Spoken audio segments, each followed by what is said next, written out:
You know how to hold it all together, but when it comes to your relationships, something's always missing. Welcome to Emotionally Wealthy, a podcast for high achievers who are ready to trade emotional disconnection for clarity, fulfillment, and relationships that are nourishing, not draining.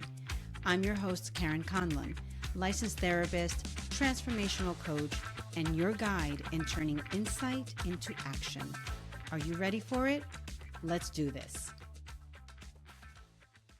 Hello, everyone, and welcome once again to another episode of the Emotionally Wealthy podcast. I am super stoked for today's guest because today's conversation is for anyone who has achieved any type of success in all of the conventional ways, yet feels chronically depleted, restless, or quietly disconnected from their sense of inner power. I am joined today by Michelle Scott. Michelle is an executive coach and a leadership strategist with a master's in spiritual psychology and a doctorate in spiritual science. I can't wait to dig into that and learn more about that work. Michelle works with high impact leaders to help them navigate the complexities of the workspace, and not by pushing harder, but by helping them learn how to lead themselves first. Now, her work blends emotional intelligence and mind mastery and somatic awareness. One of the things that makes Michelle's perspective especially powerful is that it is rooted in lived experience. And after experiencing burnout multiple times, both professionally and in life and motherhood, her body forced a reckoning that just shifted everything. And that wake up call became the doorway to redefining ambition and redefining success and redefining the power that comes through emotional alignment rather than from relentless performance and overachievement. So today, folks, this conversation is about reclaiming our inner authority, restoring emotional health, and redefining success so that it's not driven by fear or depletion or external validation. I'm so glad that you're here for it. Michelle, thank you so much for being here. Thank you so much for inviting me to be here. This is a gift to get to be here and hang out for a little bit. The gift is ours. And I wanted to start by asking you a personal question. One of the things that you talk about is being someone that has been very driven by success on the outside and achievement, yet burning out internally, something that's happened on numerous occasions. I'm 100% familiar with that feeling and that experience as well. I wanted to ask you if you would start by maybe sharing what were the earliest signs that you had to let you know that something just wasn't functioning, something wasn't aligning for you, whether that was internal, external. Give us a little bit of a history as to how this all started for you. Yeah, what's coming to mind is I call it my double burnout story. Mm-hmm. And it lasted over a series of years, really was Yeah. building towards that. But the first one was in my professional career, Yeah. before I say BK, before kids. So, I like that. I might adapt driven, that. didn't have any other really things that I was focusing on. So I was focused in my work, really Yes. fully. Yeah. And just driving myself, had deadlines and lots of balls in the air, and I can do that. I love to do that. Actually, like the challenge of it. And Yeah. but I wasn't self-aware enough at that time. This was in my 20s, not self-aware enough to really realize what I was doing to myself. So I wasn't listening to my body. I wasn't listening to the cues that my life was showing me, and Yeah. my mental and emotional state was showing me. I don't know about you, but I was also trying to escape other things like at home, which was Yeah. driving me to work harder. So there were, these other things that I was avoiding, but I wasn't aware of any of that. So let's say the journey of self-awareness was I wasn't aware at all. And Yeah. then I became a stay-at-home mom. I decided to retire from the corporate work. I didn't think it would be easier per se, but I thought that it would maybe be easier or different. It's a different kind of job. So I was thinking, Yes.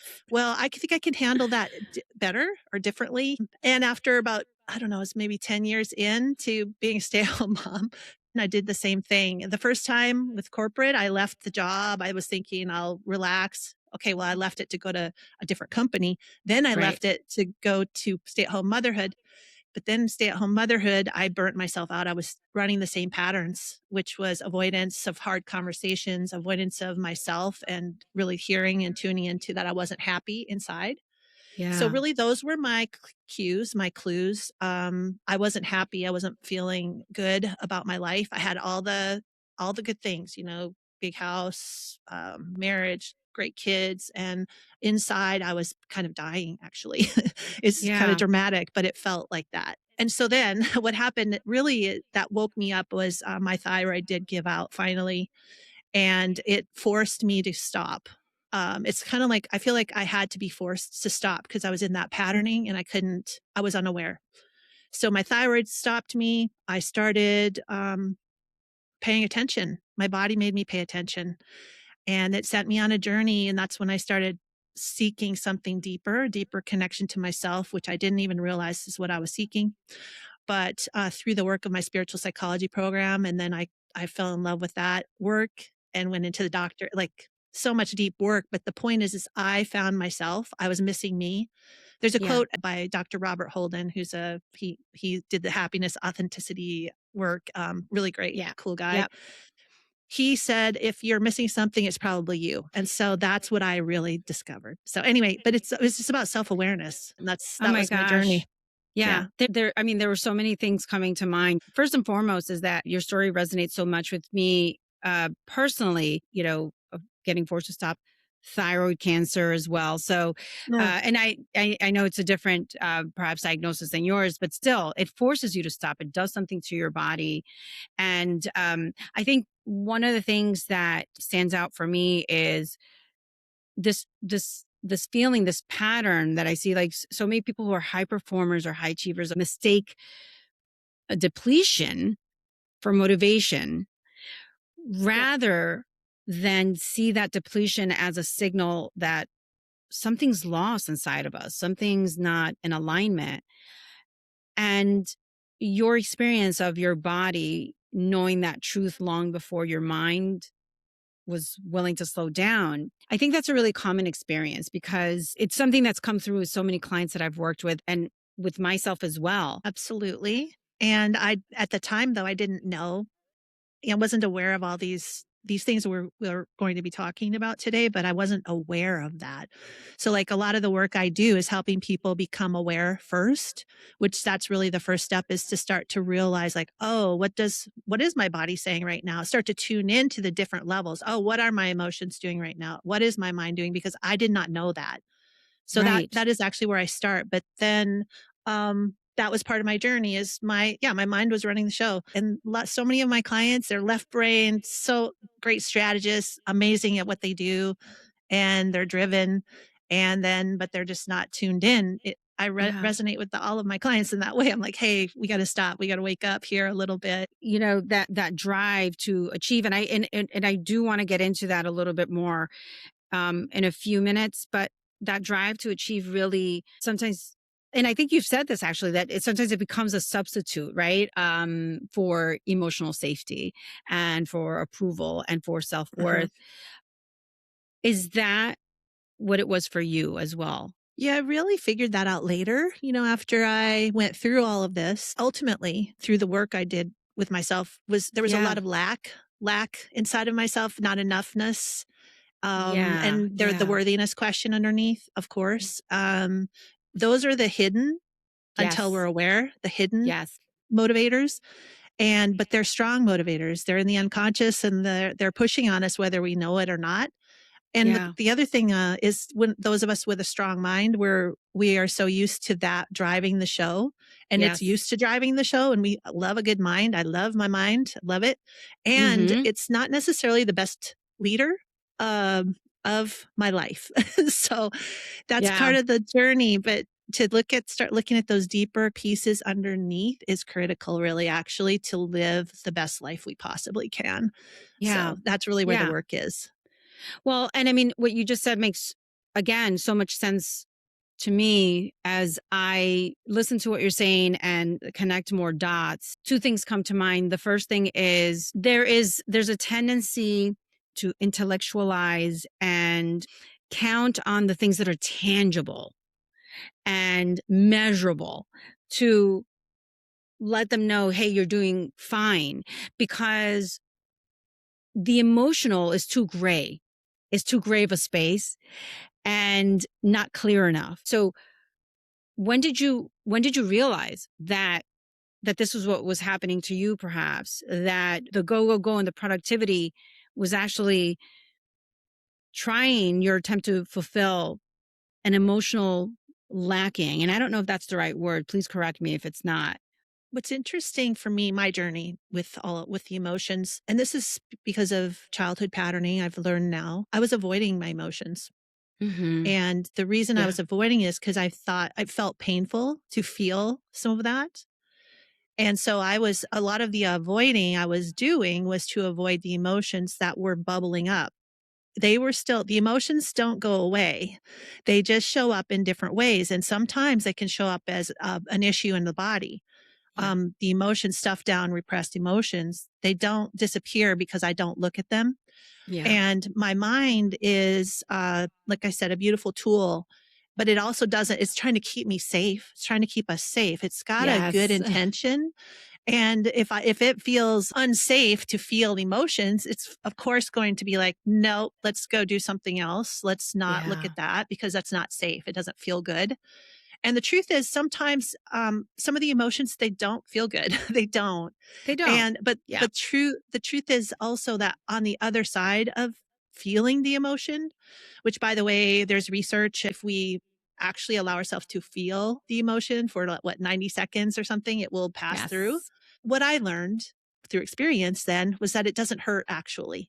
It does feel painful in the moment, but it's not like, I cut my finger and it hurts.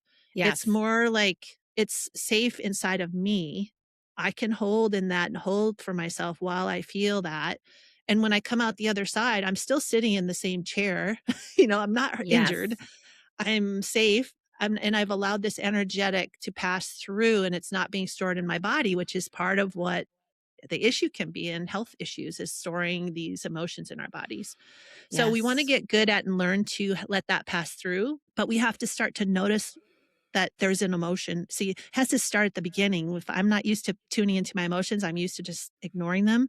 Well, Yeah. first, it actually is hard to even notice that exists, that there's an emotion coming up. So it's a learning process and just to be patient. You touched on the neuroscience of what you're talking about. You kind of got the neuro geek inside of me all like Yes. warm and fuzzy for a second here, talking about that. The brain, when you said that the Yeah. brain is trying to protect us, our brains Hmm. are always trying to protect us, doesn't always know the best way to do Hmm. that. And so our amygdala is the part of our brain that's responsible for the alarm systems. It's our alarm system, it's the high alert Right. systems. And emotions, even though they're not physically dangerous, they're just they're a feeling. They may be uncomfortable. We may not like them. We may not Hmm. enjoy it. We may not be looking forward to it, but they're not dangerous, not physically. There's a difference between actual danger and perceived danger, and our brains don't always know the difference. That part of the brain that's trying to protect us, when that limbic part of our brain is activated, it doesn't necessarily know the difference between actual danger and perceived danger. And even something as oh my gosh, I'm going to be late, can feel really big and really scary, and then the potential consequences become very, very big in our heads. And so our brains give our bodies the signals of high Hmm. alert, and doesn't necessarily know the difference between, oh, I'm going to be late, or there's a tiger chasing me. Absolutely. Yeah, that's right.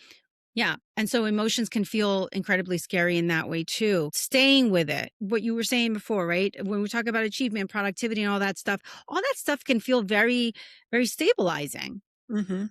Yes. To a certain degree, because we feel kind of in control when we can achieve Yeah. certain And we things. can check the box and we saw we got Yes. something done and it's measurable, as you said earlier. Yeah. All that. Yes. Yes. So leaning into being able to sit with an emotion that's scary or uncomfortable, that's the thing that we need to learn so we can teach that part of our brain that, oh, look, you got through it and it's fine. But until we get there, until we have the tools, this is the fear that so many of us live in. Where do we get Mm. that? Because so many of us, yes, we grow up in environments where it's very clear that, there's certain emotions that are not allowed or we don't talk Mm-hmm. about it. But a lot of times we get that message from nonverbal cues or from our environment. So I'd love to dig in a little bit more with you personally. Looking back, how would you say that early conditioning or cultural messaging teach you to override these emotional and bodily cues? I view myself as I grew up as a good observer because at some point I got the message, my perception, or maybe there were words spoken, but I'm not, don't really remember somebody saying, Michelle, be quiet, or, little girl, go away. But there were something happened that I definitely internalized that said children maybe are better seen instead of heard. I got that message as a little girl. I learned a lot from observing, by the way. Like I Yeah, yeah. became really good, actually helped serve me now as a coach. I can really see and watch and see look around and see what's going on. And it also helped me stifle my voice though. My Mm, light, we'll say. And then guess what? As an adult, now it showed up in my thyroid, which is fifth chakra, which is the voice. And so if you want to look at the bigger picture of these patterns, it can show up in different ways. But as a child, receiving that messaging, again, whether or not somebody directly said, Michelle, be quiet, they might have. I was the youngest, and I had a lot of energy. And so there could have been a moment where people were frustrated or annoyed with little Michelle running around with her little energy and said something. And then I took that to mean something. And it might not have even been what they intended, actually, but it was the way I interpreted it in the moment. Also, I'm aware of situations where the person did actually receive those messages, like be quiet, shut up, like really more severe messaging. And there's a legitimate, really good reason for protection at that time. The difference now, though, is that we don't want those running our life as an adult. And it's like you yeah. said, we don't want to be in our amygdala operating from survival mode as an adult, as a grown up, where that fear or that threat isn't there anymore. So we Right. want to have our prefrontal cortex back online. And that's part of the learning that I went through, is to realize that I was stuck in survival mode and then help myself unlock that so I can be up here, which is in my prefrontal cortex, back online with my presence, and where more possibility and creativity and peace and joy, all the things that I was looking for deep down inside, it Hmm. was locked back in that old patterning. Yeah. And then Yeah. that I had to go through a process of learning how to unlock that. And now I'm living a more fulfilled, joyful life. But Yeah. in the process of that, it is a process. That whole process is a Yeah, process. yeah, it is a process. And the patterns that you're describing, they often form so early that sometimes they feel like, oh, it's just their personality, or it's my It's who I am. personality. That's just who I am. That's just who they are. But I always say, look, we're born like a blank canvas. There's some nature that already starts to color it in, but so much of how we see ourselves and how safely we see ourselves in the world is actually colored in, I think, by nurture. And by nurture, I mean just the environment that we grow up in, the messages that we're getting, both verbal and nonverbal. And by the way, nonverbal messages are so incredibly impactful, so much more than people realize, and especially for children, because like what you were saying, Michelle, you got this message, you don't remember what it was, whether it was told to you or not. But the reality is that up to a certain age, children are very black or white. Mhm. They don't learn to think abstractly until later. Well, and I had, like I said, I was the youngest, so I also got you're a crybaby. I had those Those things were told to me, which then also made me repress any kind of emotion. Like that was, I don't want to be called a crybaby or um, shamed. There was shame. And I don't believe they intended to do that, but there's certain kind of messaging. It's just the way that it happened for me. Yeah, the shame. And then I didn't know what to do with that information. I didn't feel like I had the support, or I didn't even know what that means to have support through that and just to feel my emotions. Yeah. We're rarely taught that that's learned behavior, because that is learned Mhm. behavior. When babies are born, they cry for their Yes, needs. I that's mean, it's right. such a primal need. That's all they Yeah, have. And so if they're hungry, if they're tired, if they're hot, if they're cold, if they're uncomfortable, that emotional suppression, that's not there. So we're all born with this yeah, ability to express. And then it becomes this learned behavior through different yeah. factors, right? And I just want to throw this in on this part of the conversation that, in my family situation, I know my parents, they didn't know how to handle emotions. Yeah. And emotions are energy in motion. I can tell if somebody's angry, they don't have to say a word. I can feel Yeah. it, right? Yes. So we can feel that. And that's another facet of all of this. They're the words that are being spoken, but the observing piece. And then Yeah. there's the sensing piece. Like our body is like a tuning fork and it can pick up on frequencies, vibrations. I was very sensitive as a young person. I still am very sensitive and I pick up on a lot of energy and different things like that. So, as a young person and not really having a guide, I guess, to support the understanding of that energy and what Yeah. to do with that, that's another piece of the puzzle for me that we don't really always talk about is that extrasensory, you might say, perception, or that's picking up on the vibe in the room. And I think I was almost more, as I'm more aware now, afraid of that I'm not sure what to do with this Right. information, this Right. energy piece. Yeah. Right. And so when we don't know what to do with that, we don't have, guidance or awareness, and our parents are kind of trying to do the best they can with what they were given. Totally. And so when that piece of it is, or that part of you is the part that consistently gets told, hey, put that away, we tend to turn our attention to the things that we can, or we think we can control. Most patterns that we learn early on, they don't disappear. They actually just get more sophisticated as they continue to get, reinforced. When you were talking about being an observer, it's actually a skill. I think that most children who tend to be a little bit more sensitive also are incredibly intuitive and learn to become observers, this skill, which is an incredible life skill to have at all times. But in childhood, it becomes a survival skill. Hmm. And so tell me about your experience about that survival skill being the good and the bad. When has it served you? When has it not served you? The truth is, I've been able to see things for a long time, like Yeah. in spirit, we'll say. Okay. So I'm taking a little bit of a different turn here, maybe in the conversation. So the emotional aspect of life is one piece of the puzzle. Yeah. So one of the ways that I've learned to relate to everything we're talking about is by watching and seeing the different layers of our human experience. So Hmm. one of them is the mental level. We've been talking a little bit about that. The Yeah. emotional level, we're talking Yeah. about that. There's the physical level, that's our body, right? And how that sensation feels. Yeah. There's the unconscious, which is, mostly unconscious. We don't really know until it surfaces. And then there's the spiritual level, which is unseen. And so the observation that I think we all have attunement to this. It's just a matter of becoming aware. So this isn't special gifting Yeah. necessarily, but it's more like something I developed too over time because I'm interested in it. And I love that part of myself.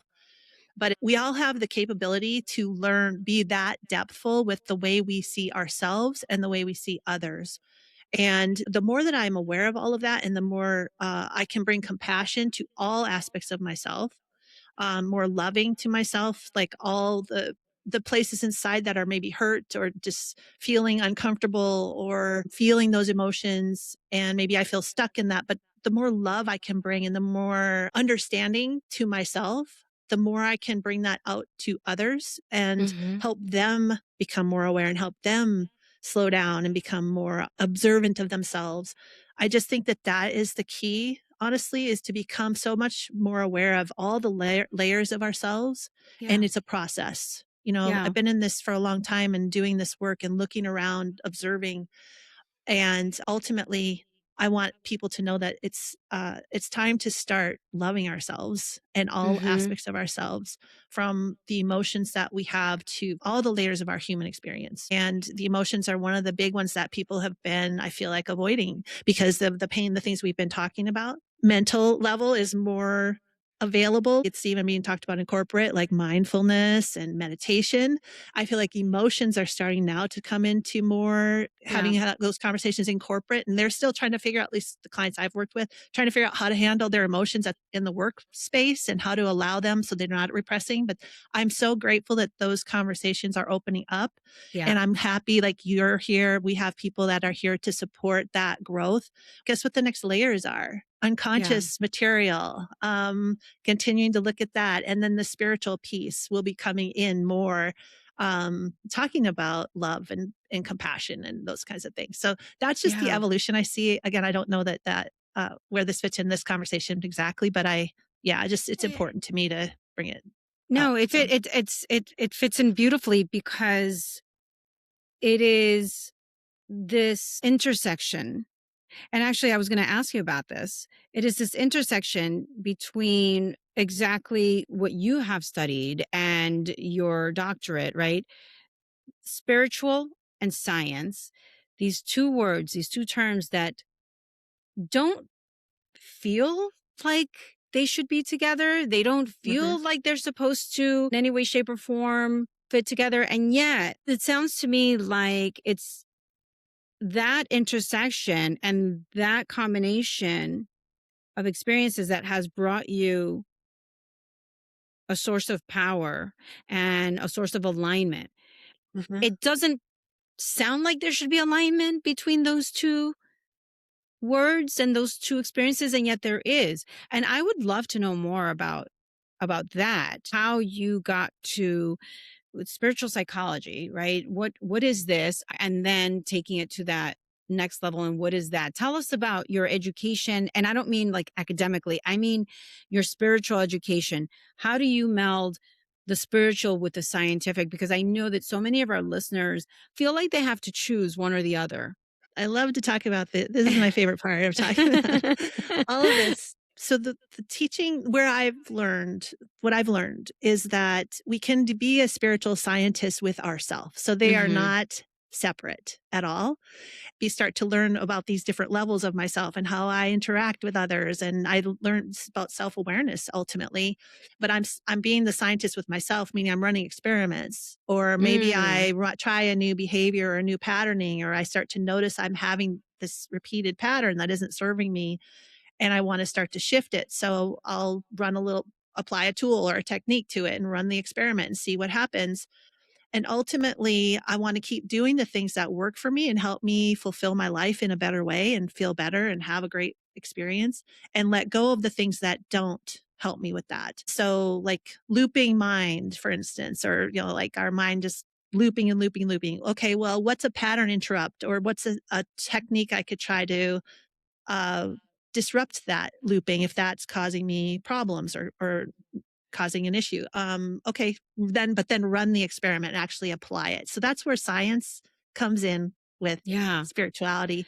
Yeah. And then it's noticing all the levels, like what do I feel like in my body when I have that experience with that technique? What do I notice in my emotions?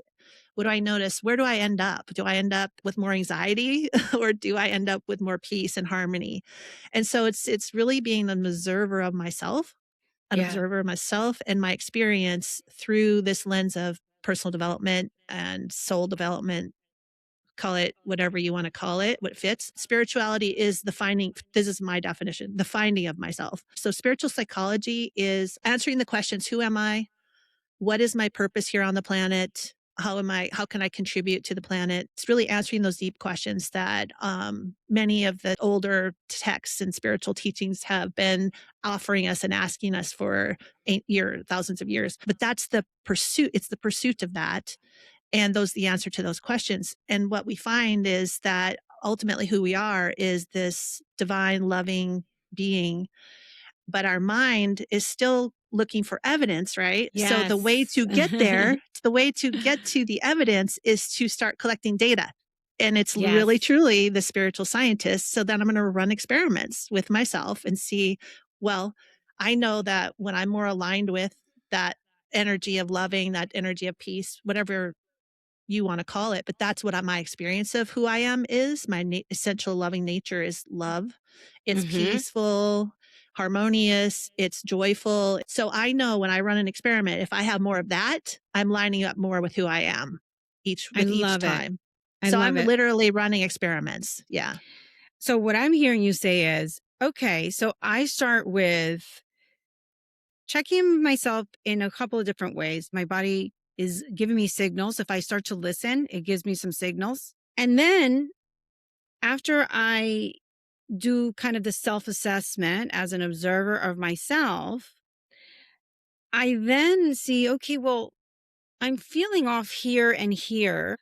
What might be misaligned? What might not be in alignment with maybe my values? Maybe it's something around your values. Maybe it could be something around your relationships. I think ultimately it comes down to the things that are important to you. Then you take it to that next level of looking at the situation and saying, what's happening here? You go through that piece of it, which I think in my understanding is the spiritual piece of it, and then go into the practice piece, which is, okay, so what can I actually do about this?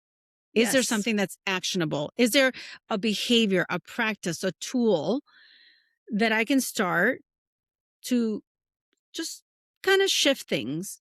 So Hmm. is that what might look like, for example? I love that. Yes. And it's just simplifying it, but I love it. Yep, exactly. Yeah. And there's so many books. I mean, your podcast, I know people are giving tools and techniques, and you can do it yourself. You could also get help. There are lots of different ways to address these different things. The most important thing is to realize you're not, there's nothing wrong with you. It's Yes. just we're having our Yes. human experience. And I love and I delight in finding out more about people, how I work. And, so that's just my lens for it. So don't feel like there's something wrong with what's happening, but you just do it to learn out of curiosity. Like, how could I make this better? Start to ask questions. It is very practical in that way. It's not a mystery. It's actually something that was the slowed down, observing, paying attention, noticing, but then being willing to ask yourself, what could I do about this? Or is there a conversation that I'm avoiding? Or get your friend on the call, like, hey, this is happening. What am I missing here? And then moving that forward is exactly what you're saying. And it's just living life that way as sort of a problem solver or sort of a like discomfort solver, you might say, like feeling a little discomfort. Okay, well, how can I serve myself and how can I help myself with this? Yeah. And again, I love how you are mixing in the emotional with the practical. And for everyone listening, I want you to hear what Michelle just said. There's nothing wrong with you. There's no deficit in you. It's really, I think, about learning, hey, what works in this scenario and it's a strength here, maybe I have to change up because it becomes a liability in another scenario. So you're not needing to change who you are.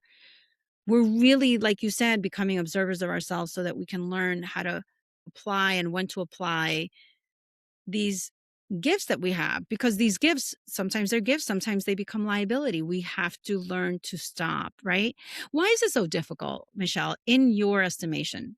Whether it's your personal experience or people you worked with, why is it so hard for us to just freaking stop?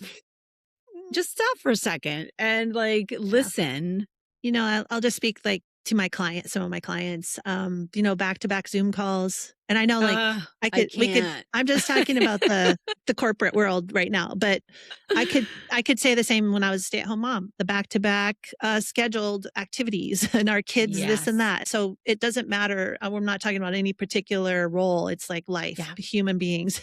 So many things I would love for people to get that it's really the slowed down space, which actually all this observing and all these kind of high level ideas, ultimately slowing down is what we have to do to really Yeah. tune in to hear ourselves, to hear our body, and it doesn't have to be for hours. It could be for 30 seconds. So a tool is like take a deep breath. Pattern interrupt is a take a deep breath. Like I'm not talking about big things here to get started, especially. Why can't people slow down? They have first of all, a belief that they can't, that if they don't keep going as quickly as possible, they're FOMO, going to miss out. I don't know that Yeah. they're not going to get the work done, that something bad's going to happen. But that's coming from our ego. It's coming from a constant pushing. And that I will tell you is what caused so my diagnosis was hyperthyroidism. Mm-hmm. Hyper, Hyper. hyper. So Yep. it Yep. was a metaphor Not lost on for, me. I got it. yeah, Yep. yeah. So I got the message, okay, I'm being hyper. So then as soon as I help people see that they can carve out 5 minutes or a minute, um, they do.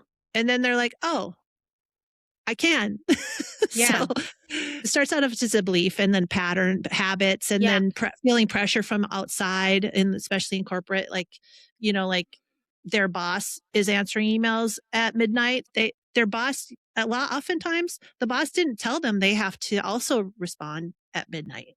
Right. That was never communicated. They might think that, but again, it gets back to the thinking about it. Well, and also like what you were saying before, let's use that example as, oh, my boss is answering emails at midnight. I think what you were alluding to before is learning to build up that tolerance through slowing down. So rather than allowing the, catastrophizing and the, assumptions that you're Yes. making about what could happen if you don't, and, what they must be thinking, da da da. What if you were to just slow down, allow yourself to feel the feels and allow yourself to have those thoughts, but then let's add to those thoughts and say, okay, well, they're sending out emails, but maybe I'm making the assumption that they think I'm still awake and monitoring my emails. Can we challenge those thoughts a little bit? Or rather than giving into the impulse of responding right away, the phone's there. Okay. Open the timer, set it for 5 minutes. Okay. And if in 5 minutes you feel like you still need to answer, okay. All right. But, give yourself that time. Let your brain start to learn that amygdala we were talking about, right? Give it a little bit of time to learn that this is actually not a dangerous situation that you need to respond to right away. Right. And then this opens up a little more, right? Like that there could be times where we need to have a conversation and put up a boundary. There could be Right. times where we just need to communicate like, hey, I'm not going to be responding, just to verbalize rather than making all these assumptions or stories up about what we think it is. Yeah. And then this adds another piece, which is there could be an environment, a boss who is completely like, yes, you do has an expectation. It's not communicated or it's not safe to even have a boundary conversation with. Right. So there are different levels of response and somebody has to be aware enough to be like, what situation am I in? Like, could I actually have a conversation that I haven't had and just say, Yes. hey, I'm feeling the pressure of this. You probably don't even intend for me to feel that. I don't really know. But first of all, are you Huh. feeling that way? Do I need to Yes. respond? Clarification, right? And if Yes. you do, would it be okay? Like, I'd prefer to respond at whatever time, can Yeah. that work for everybody involved? But actually set up an agreement, verbalize it, set it up. And once you do that, then you can let it go. Yeah. But that energy that takes to like monitor instead of stop and slow down, stop. Yes. What's the conversation? And what's the little niggle? What's the thing that's not quite right here? Have the Yes. conversation, set the boundary, and then move on. It saves so much energy. Like even just talking about this exhausts me to think about how much energy that holds of people just trying to think about things and imagine. Because I've done it. I've been there. Yeah. I still do Yeah. it. So Yeah. And I'm glad that you mentioned that, because I think that so so often people really set these incredibly high and sometimes impossible expectations of themselves and really forget that, hey, when you were learning to ride a bike, do it in 1 or 2 tries. And, like you needed to practice and you needed to learn, your stride and get your stride and your balance. And right. Everything and anything that's new is awkward and can feel awkward and can feel very, sometimes impossible to learn. But if you just allow yourself to be present, if you just allow yourself the moment, and actually that's one of the things that you've talked about is using presence as a strategy. Presence is your greatest strategy. Yeah. And Yeah. sometimes people don't realize like, oh, but then what does that mean? What does presence as your what is presence? Yes. Yes. Well, Yes. it's all these things like taking the time to attune myself, taking the time to slow down to hear myself, my body. That Mhm. cultivates presence. Doing the tools, taking the deep breath, all the things that you might do to run as a spiritual scientist. That's all those things, self-awareness is what helps you cultivate your presence. Okay. And presence for me is when I'm so self-aware, like ultimate presence, when I'm so self-aware of myself and I can see the shenanigans of my mind and send love to my I'm laughing because emotions. I've been there. I'm laughing because Yeah. I've literally Yeah. been observer to my own mind being like, "Stop." Yeah. Ah, golly, why don't you be quiet? Yeah. But just taking the time to be that observer. Presence is also being the observer. It's another word for it. Another Yeah. because presence is actually a state of being. Presence is an experience. It is something that is actually challenging for me, at least, to talk about in a way, because what I would want to do is help you see what it is for you, experience it, which is where I had with my clients. Like we want experiential knowing rather than mental knowing. So imagine right now a time maybe when you were, maybe it's a sunset, a moment where you felt so much peace, where you Mhm. just felt so aligned with life and like you could take a deep breath where your Yeah. body felt relaxed. So maybe it's with your child, maybe there are moments Mhm. with family but the sunsets usually are for me a, Mhm. a good one. But bring that in to your awareness right now. Like I would encourage your listeners to do that. Think of that moment and just notice the shift when you go to that space. Notice the shift inside. And it could be very subtle. Mhm. For me, just now, like my breath slowed down. I'm Yes, mine seeing too. beauty in my mind, like the colors. Mhm. Literally, my body is just like I just had goosebumps. I just noticed you took a deep breath. Mhm. That's parasympathetic coming back online. That's prefrontal cortex coming back online. That is what presence feels like. Yeah. It's an experience. Yeah. So the more I can help myself do tools, do techniques if I need to, or bring a visualization in. That's another technique actually is that I do with my clients. You don't even have to actually do the thing to bring in the experience. You can imagine yourself doing the thing like watching the sunset or going for a walk along the river, a Yeah. thing that you love to do. But if you don't have time to go do that, which is something I teach my execs, is they don't have time necessarily to go walk by the river, but they can visualize it. And even in Yeah. just a minute, they'd be like in that space and then they can go and kick butt in their Yeah. work, right? Yeah. And show up in that Absolutely. meeting in their power and strength. But the experience of what I'm talking about is presence Yeah. of showing up as who you are in your strength, deep breath, centered, aligned here. And guess what happens? Mhm. All this, when this all comes online, so many like creative thinking, possibility thinking, like it's where our greatest work gets done, actually, from a strategic standpoint. When I can come into presence, it moves me here. And then I'm like, wow, look at what's possible. All the colors of the rainbow are possible and beyond. Mhm. Yeah. That's why I say presence is your greatest strategy. So if we Yeah. can start from that place and move forward into our life, then wow, what can we Yeah. create? Yeah. Being present is not about thinking, it's about just letting it happen and being. You're being. You're being. This is, I think, important for everybody listening here because we live in such a world, post COVID, a world of Zoom and online meetings and all of this. Oh And gosh. Yes. yeah, and you and I are currently meeting remotely, and yet I noticed the shift in your body and your shoulders also just kind of, dropped Yeah. wherever it Look was at my that you shoulders. went. Yes, yes, I don't know wherever. where they were before, but they are down. No, they're down. And I Yeah. noticed that. And but I wasn't trying to notice it, if that makes sense. There Hmm. was an attunement that happened here. That's And right. like this is digital. We're here. And yet, even Uh-huh. though we are connected through technology and remotely, we were still able to find this place of relaxation and attunement where I absolutely felt my breathing slow down. I was in this moment with Hmm. you. That's right. And guess what? Like, bigger picture. So this isn't a conversation about what's happening in our world right now, but what is happening in our world, and always there's always been change. There've always been things happening in our world, right? Yeah. But our energy, how we show up, impacts others, and it can impact just our state of being, can impact the world.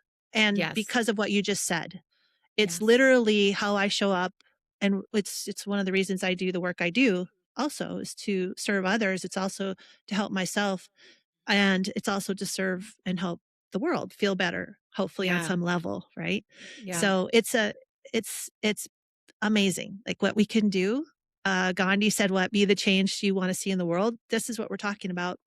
If someone listening right now is feeling disconnected from their inner power, but the way I describe inner power from our conversation is being able to have that Mm, presence. To me, that is powerful. What's the first thing, or where's the first place that you'd invite them to look inward, right? mm. For someone listening, how would you invite them to look in a way that doesn't feel overwhelming, um, or scary Mm. when they've not done this before? Right. Gosh, so many. I feel like we could do a master class just on You know? this. That first place to start, and I don't know if this is easy, actually. You Mhm, asked for something easy, but I feel like for me at least, the first place, gosh, just going back to the thyroid story, one of the things that I learned, um, I I looked at for the healing. I used Western medicine to help with symptoms and bring myself back into balance, my body when that first was diagnosed. Beyond that, though, I was looking for a deeper healing for it. Like I knew that there was something more fundamentally going wrong with my life than just the physical symptoms. yeah. And that's what led me to the spiritual psychology and this deeper inner work. I used the metaphor. So my diagnosis was hyperthyroidism, and it's an autoimmune. Mhm, Okay. So I started looking for where was I attacking myself? So I was like, well, where am I doing that to myself, mhm. actually? Yeah, And what I saw was a lot of those high standards. I see those in my clients, right? Like a lot of those high standards, yeah, driven yeah. personality, not listening to myself, ignoring my body, ignoring myself. I wasn't paying attention Mm, to myself. I was being critical of myself if I didn't meet the standards that I set up myself. It's a funny thing the ego does. We set up the standard ourselves and then we kick ourselves, we when we don't meet our own standard, we then yeah, beat ourselves up for the standard we also created. So it's a funny thing. So my biggest learning, and I'm still learning it, is to love, be compassionate, to bring, stop being so judgmental of myself and others, like to bring that gentleness actually. yeah. It doesn't mean weakness. It doesn't mean I don't have preferences and take action when I need to, Right. but it's coming from a different place. It's coming from a place of, I just keep saying the word love, but it's coming from a place of, instead of pushing and driving, it's Yes. coming from presence. Yeah, So I'm yeah, going to treat myself well. I yeah, started paying attention to my body, paying attention to my mind, my emotion, all of these things. I started loving on myself, being gentle and kind, setting standards. Absolutely. But not kicking my own butt if I didn't achieve that, being kind and gentle to myself. So if you find yourself, a person finds themselves just being really hard on themselves, or, shift it to how would you treat your your grandchild? Or how would you treat your child? Or Mhm. how would you treat the little kitty, like treat yourself like the little baby, Yeah. inside of yourself Yeah. and be that loving to yourself as a starting point. I'm not saying that's easy, like I said. I'm just saying that that's a key. It's a big key. And sometimes we are so hard on ourselves. We judge ourselves for the hardest for this or that. We judge others too. That's just what egos do. It's normal. But the more of that we can let go of, the more of that we can relax. Again, doesn't mean we don't take action. It doesn't mean we don't assess the situation and be really present and really be like, do the thing that needs to be done. But the inner place we're coming from while we're doing that, that's what matters. That's the biggest piece. Well, I think if there's one thing that we've learned from our talk today is that if you're only looking towards or leaning into practicality, you're missing out on the other side and really important side of what you need to be looking at, right? So I want to throw this in. I often have clients again that can't create the white space or don't think they can. Yeah. We start working together and they have no time for themselves. There's no exercise time. Well, we just find exercise time. They agree. It's very practical. They agree I'm going to try this just one time a week. They set it up. They go do it, and pretty soon they develop the habit. Okay, there you go. So, Yeah. but guess what that brings? It helps shift your body. First of all, can release energy and you can feel a sense of accomplishment. That person's been trying to get this set up for years and they just haven't been able to for some reason. So there's this big kind of relief like, oh, okay, I can do this. They made the space for themselves. So they're listening to themselves. They have so much wisdom. We really know what we need. And it's just up to us to listen and hear what it is. And then just take the micro step, the little piece of movement forward towards that thing. And that shifts everything. So that's the practical. Yeah. Yeah. And it sounds to me like in your role, oftentimes um, you're giving that permission. It's the psychological and emotional kind of permission to, for example, take up that space to go exercise. Yeah. Make themselves a priority. Okay, last question. Last question, but even though there's so many in my head, I have so many notes here, but I know that we do have to at some point come to an end, although this might be the beginning of something else. How would you personally define emotional wealth? What does it mean for you personally to be emotionally wealthy? Um, I think, so I'm going to share what just happened in my head because I think it will help Yes. answer the question. Emotional wealth is me allowing myself to tune into the emotion, allowing myself to observe and see what's going on. So my brain she asked me a question, dismissed this answer, cataloged through the answers, and it dismissed a bunch of answers. And then my heart came in and it said, no, let's tell them the truth. Um, that's it So right there. emotional wealth is hearing that truth and speaking your truth to yourself first and then to others.